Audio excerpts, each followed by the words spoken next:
Hi, Maurice. Okay, nice to meet you. Yes. Okay, I thanks. posted on my fan page for you. Oh, okay. Are you Coco Gauff fans My or? dream is that you can follow me on my page. Okay, I'll make sure it's your account and then I'll see. Security tried to stop him, but Coco Gauff said, "Let him through." "All right, stop what you're doing. Put down whatever you're holding, because what you're about to hear is one of those stories that reminds you why sports, real sports, beyond the trophies and the rankings and the prize money, actually matters. This isn't about a match result. This isn't about a ranking point. This is about a moment that happened just days ago at the Stuttgart Open 2026 that nobody saw coming, that security tried to prevent, and that left an entire crowd completely speechless. And once you hear it, I promise you, it's going to stay with you.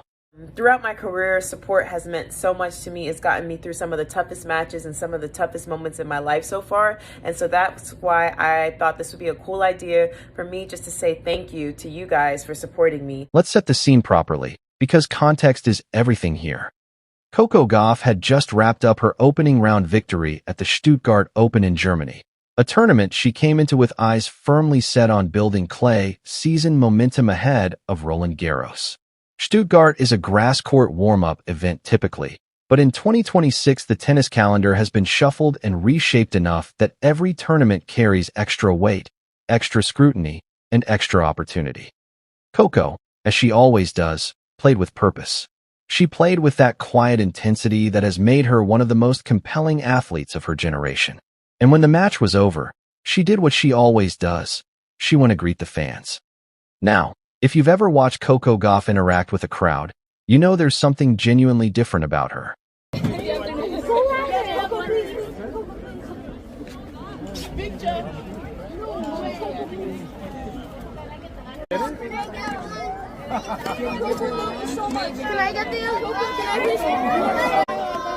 This isn't the performative fan engagement you see from athletes who've been media trained within an inch of their personality.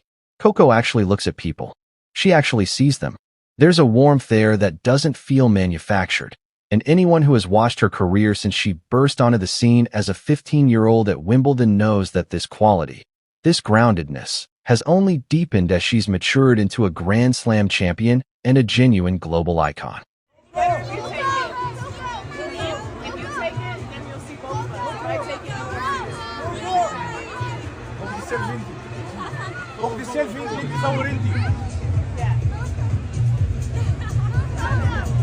So there she is, moving along the crowd barrier, signing autographs, taking photos, smiling through the post-match buzz, and that's when security noticed him.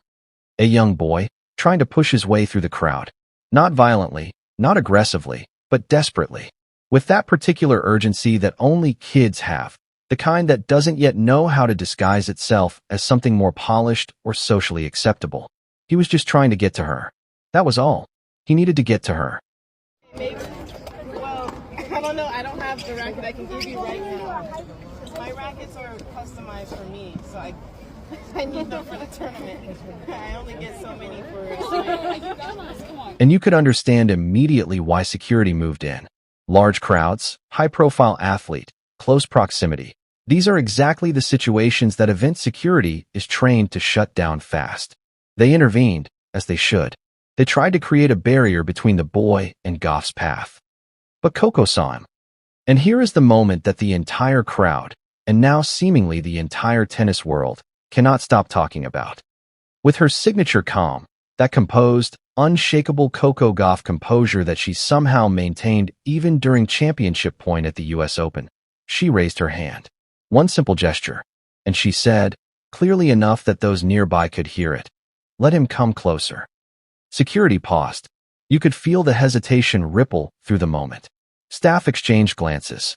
Organizers nearby tensed up, and hundreds of spectators who had their phones already raised, capturing Coco's fan walk, suddenly realized that something unexpected was unfolding right in front of them. The boy was allowed through. He walked up to Coco Gauff, this kid in his worn-out sneakers, this kid in his faded US Open 2022 championship cap, this kid in his frayed windbreaker that had clearly seen better days, and for a moment, the noise of the entire venue seemed to collapse into silence. What happened in those next few seconds we are going to get to. But first, and I want you to stay with me here, because this is important, let's talk about who Coco Gauff is, where she is in her career right now, and why this moment hits so much harder when you understand the full picture. Coco Gauff won the US Open in 2022. She was 18 years old. 18. And she didn't just win it. A tearful, jubilant speech where she thanked the crowd and cried and laughed, and somehow managed to be completely composed and completely overwhelmed at the same time. That cap represented something. Whoever this kid was, wherever he came from, he had been carrying Coco Gauff with him. Long enough that the cap had faded. Long enough that the print had worn. That cap was a relic of a memory he had been holding on to. And there he was at Stuttgart, in his faded cap and his worn shoes and his frayed jacket, trying to push through a crowd to reach the person that cap represented. Now, let's talk about what happened when he got to her. According to multiple eyewitnesses on the ground, fans who captured pieces of the moment on their phones, staff who were present, the boy reached Coco and immediately began to speak to her with tremendous urgency and emotion. He wasn't just asking for an autograph. He wasn't just trying to get a selfie for his social media. He was trying to tell her something. He had something he needed to say. And Coco Gauff, instead of smiling politely and moving along as any other athlete might have done in that situation, bent down slightly to his level, and she listened. Really listened. The kind of listening that you can see in someone's body language. The stillness, the focus, the way all the background noise seems to fall away from them. What the boy said to her, what passed between them in that brief, intensely private yet very public exchange, reportedly moved multiple grown adults nearby to tears. Staff members who had been doing their jobs, managing the crowd, going through the motions of a regular post-match walkout, found themselves suddenly, unexpectedly, emotionally undone by what they were witnessing. The boy's story, as pieced together from those present, speaks to the kind of impact that athletes like Coco Gauff have on young lives in ways they will never fully know. He had apparently traveled to Stuttgart against enormous odds.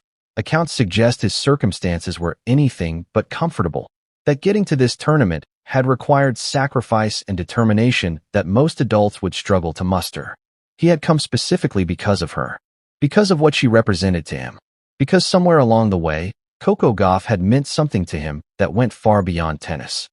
Reports from those present suggest he told her that she had given him a reason to keep going during an extremely difficult period in his young life. That watching her compete, watching her speak, watching her carry herself with dignity and purpose and that unshakable quiet strength, had been something he held on to when everything else felt impossible. He had saved up. He had made his way to Germany. He had pushed through that crowd because he simply had to tell her that to her face.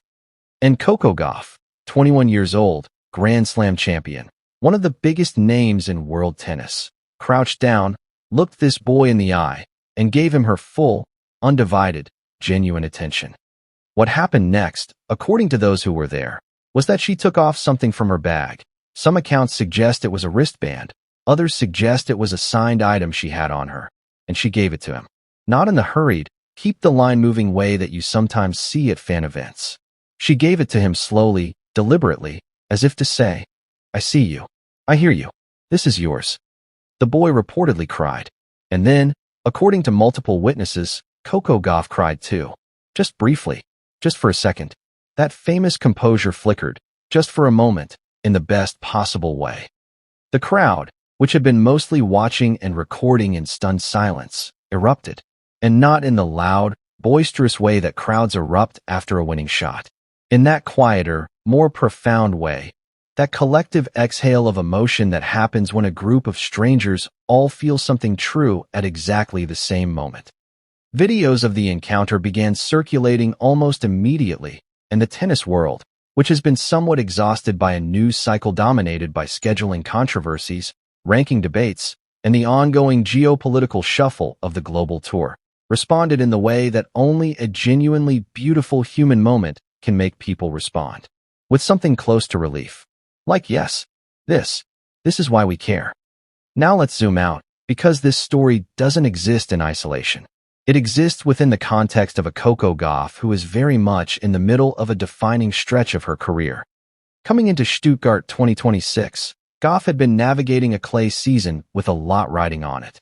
After her U.S. Open triumph, the narrative around her has always circled back to Roland Garros, the French Open, the clay court Grand Slam that remains the one major she has not yet claimed. It is the tournament that feels written for her somehow. The baseline power, the relentless ground strokes, the mental fortitude that clay demands more than any other surface. These are all Coco Gauff attributes. And yet Roland Garros has not fallen yet. Stuttgart represented an early opportunity to find form, to build confidence, and to send a message to the rest of the draw. A message that says, I'm here, I'm healthy, I'm dangerous. And she delivered that message on court. But in the end, the message that will be remembered from Stuttgart 2026 had nothing to do with the scoreline. It had to do with a boy in a faded cap. What makes this moment particularly powerful when you set it against the current landscape of professional tennis is that the sport has been grappling, quite visibly, with questions about its soul. There have been tensions between players and governing bodies. There have been debates about prize money distribution, about the treatment of lower-ranked players who grind the qualifying rounds without the financial security that the top of the game enjoys. There have been conversations about whether tennis, as a sport, is truly accessible, whether it belongs to everyone or just to those with the resources to access it at an elite level. And then a boy in worn sneakers pushes through a crowd in Stuttgart, and a champion stops and listens and weeps, and the whole complicated, messy, glorious sport of tennis is suddenly very simple again. Coco Gauff has spoken before about the responsibility she feels as a public figure, particularly as a young black woman in a sport that has not always been the most welcoming to people who look like her. She has spoken about the influence of Serena Williams on her development, not just as a tennis player, but as a human being who understood that an athlete's platform extends far beyond their performance. The way she dominated the sport in a predominantly white field, both of them being black women and speaking out on these issues, and a lot of times being an athlete, people make it seem like you can't speak out on things that you care about, but seeing them do what they do and lead in such an aggressive way made me want to do the same thing. She has spoken about wanting her career to mean something, to be about more than the trophies. Stuttgart 2026 just added a chapter to that story that no publicist could have written and no marketing team could have manufactured. It happened because a kid believed in her enough to travel across whatever distance he had to travel, and because she was paying enough attention to see him when the crowd would have swallowed him whole. Let's also talk for a moment about the detail that nobody should overlook, the security team that initially moved to stop him, because that detail tells its own story too. These are professionals doing their jobs. And the moment that Coco raised her hand and said, "Let him come," they listened. There was no argument, no standoff. Because the authority in her voice, the quiet, absolute authority of someone who knows what they want and is certain it is right, was undeniable. This was not a hesitant request. This was a decision. That is leadership. That is the kind of presence that you cannot teach, that you cannot fake, and that Coco Gauff has been demonstrating since she was a teenager on Wimbledon's grandest stages. The tennis world is now watching to see how she carries this momentum forward. The Stuttgart campaign continues, and the Roland Garros draw looms large on the horizon. Iga Swiatek, who has dominated clay like a force of nature, will be present and dangerous. Aryna Sabalenka, who has been on a tear across multiple surfaces, will be a threat. Elena Rybakina, who seems to play her best tennis when the stakes are at their absolute highest, will not be counted out. The women's game going into Roland Garros 2026 is as competitive and as unpredictable as it has been in years. But Coco Gauff has something that cannot be measured by a ranking algorithm or a head-to-head record. She has the ability to play her best tennis when the moment is biggest. She has proven that. And she has the ability to hold on to who she is when the world is watching, which is perhaps the rarest talent of all. The boy from Stuttgart will grow up. He will have a life full of moments and memories and experiences that will stretch far beyond one afternoon in Germany. But there will always be that afternoon. There will always be that moment when he pushed through a crowd, and someone who could have walked past him didn't. Someone raised their hand and said, "Let him come." If you are young, if you feel invisible, if you are wearing worn-out sneakers and a faded cap and a jacket that has seen better days, this story is for you. Because it says something very clear and very true. The people worth admiring are the ones who see you when everyone else is looking the other way. And if you needed any more reason to believe that tennis still has its heart intact, that behind the prize money and the rankings and the geopolitical scheduling battles, there are still human beings on those courts who understand what this is really all about, well, Stuttgart just gave you that reason. Coco Gauff, 21 years old, Grand Slam champion. And now, to one boy in a faded cap, something even more than that. That is the news. That is the story. That is the moment. And if this one got to you, if you felt something watching this story unfold, then you are exactly who this channel exists for. Hit that like button, because this story deserves to be seen by every tennis fan on this platform. Drop a comment below. Tell us what this moment means to you. Tell us what you think Coco Gauff's legacy is going to look like when it's all said and done. And if you are not yet subscribed to Chatterbox, what are you waiting for? This is where the real tennis stories live. Not just the scores, not just the stats, but the moments that make you remember why you fell in love with this sport in the first place. Subscribe, hit the bell, and we will see you in the next one. I'm Coco. I'm here in New Orleans, and I like playing with the kids because they're teaching me new games, and hopefully we can get some wins. They definitely will with her on their side. You know, everybody else, y'all are my ops.